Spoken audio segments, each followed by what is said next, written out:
माता तुलसी की कथा। द्वादशी के दिन सुने माता तुलसी की कथा। नमस्कार भाइयों बहनों, जय मां गायत्री। आप सभी का मेरे YouTube चैनल शुभकर माही अष्टो में स्वागत है। आज के इस वीडियो में सुनते हैं माता तुलसी की कथा। एकादशी के पारण के लिए द्वादशी पर माता तुलसी की कथा को अवश्य सुनना चाहिए। कार्तिक मास के शुक्ल पक्ष की एकादशी तिथि पर भगवान विष्णु का विवाह माता तुलसी के साथ किया जाता है। द्वादशी तिथि पर भी तुलसी का विवाह कई लोग करते हैं।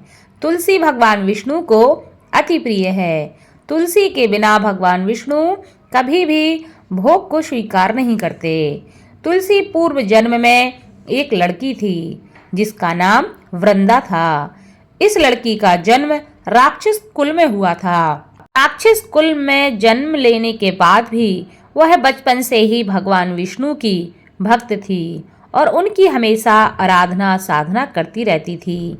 जब वह बड़ी हुई तो उसका विवाह राक्षस कुल में ही एक दानव राजा जलंधर के साथ संपन्न हो गया। राक्षस जलंधर समुद्र से उत्पन्न हुआ था। वृंदा बड़ी ही पतिव्रता स्त्री थी, सदा अपने पति की सेवा किया करती थी। एक बार देवताओं और दानवों में युद्ध हुआ। जब जलंधर युद्ध पर जाने लगे तो वृंदा ने कहा कि हे स्वामी, आप युद्ध पर जा रहे हो, आप जब तक युद्ध में रहेंगे मैं तब तक पूजा में बैठकर आपकी जीत के लिए अनुष्ठान करूंगी। जब तक आप वापस नहीं आते मैं अपना संकल्प नहीं छोड़ूंगी। जलंधर तो युद्ध में चला गया और वृंदा व्रत का संकल्प लेकर पूजा में बैठ गई। उसके व्रत के प्रभाव से देवता भी जलंधर को ना हरा सके। सारे देवता जब हारने लगे तो सारे देवता भगवान विष्णु के पास जा पहुँचे और सभी ने भगवान से प्रार्थना की कि हे भगवान, हमारी रक्षा कीजिए, नहीं तो राक्षस सबको मार देगा।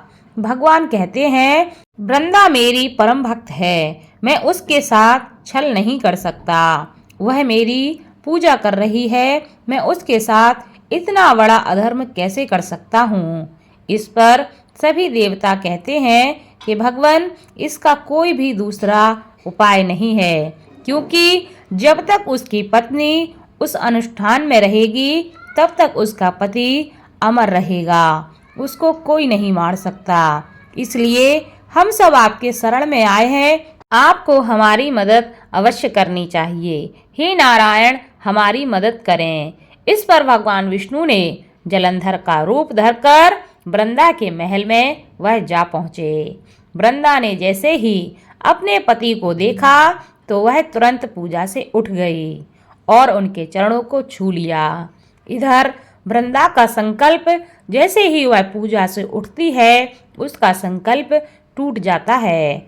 उधर युद्ध में देवताओं ने जलंधर को मार दिया और उसका सिर काटकर अलग कर दिया। जलंधर का कटा हुआ सिर जब महल में आ गिरा तो वृंदा ने आश्चर्य से भगवान की तरफ देखा, जिन्होंने जलंधर का रूप धारण कर रखा था। इस पर भगवान विष्णु अपने असली रूप में आ गए, पर वह कुछ बोल ना सके। वृंदा ने कुपित होकर भगवान को श्राप दे दिया कि वे पत्थर के हो जाएं, जिसके चलते भगवान तुरंत ही पत्थर के हो गए। सभी देवताओं में हाहाकार मच गया। देवताओं की प्रार्थना के बाद वृंदा ने अपना श्राप वापस ले लिया। इसके बाद वे अपने पति का सिर लेकर सती हो गईं। उनकी राख से एक पौधा निकला। तब भगवान विष्णु ने उस पौधे का नाम तुलसी रखा और कहा कि मैं इस पत्थर रूप में ही रहूंगा, जिसे शालिग्राम के नाम से तुलसी के साथ पूजा जाएगा। इसके अलावा भगवान विष्णु ने यह भी कहा कि किसी भी शुभ कार्य में बिना तुलसी जी के भोग के पहले कुछ भी स्वीकार मैं नहीं करूंगा। तभी से ही तुलसी जी की पूजा होने लगी और कार्तिक मास में तुलसी जी का विवाह शालिग्राम जी के साथ किया जाता है। साथ ही देव उठनी एकादशी के दिन भी इसे तुलसी विवाह के रूप में मनाया जाता है। लेकिन एकादशी के पारण तिथि पर यानी कि द्वादशी पर इस कथा को सुनने से महिलाओं को अखंड सौभाग्य की प्राप्ति होती है और उनके जीवन में सुख समृद्धि का आशीर्वाद बना रहता है। इस कथा को खुद सुने, आपके जो अपने हैं उनको भी इस कथा को अवश्य शेयर करें ताकि आपके साथ साथ आपके अपने भी इस कथा का लाभ ले सके। धन्यवाद।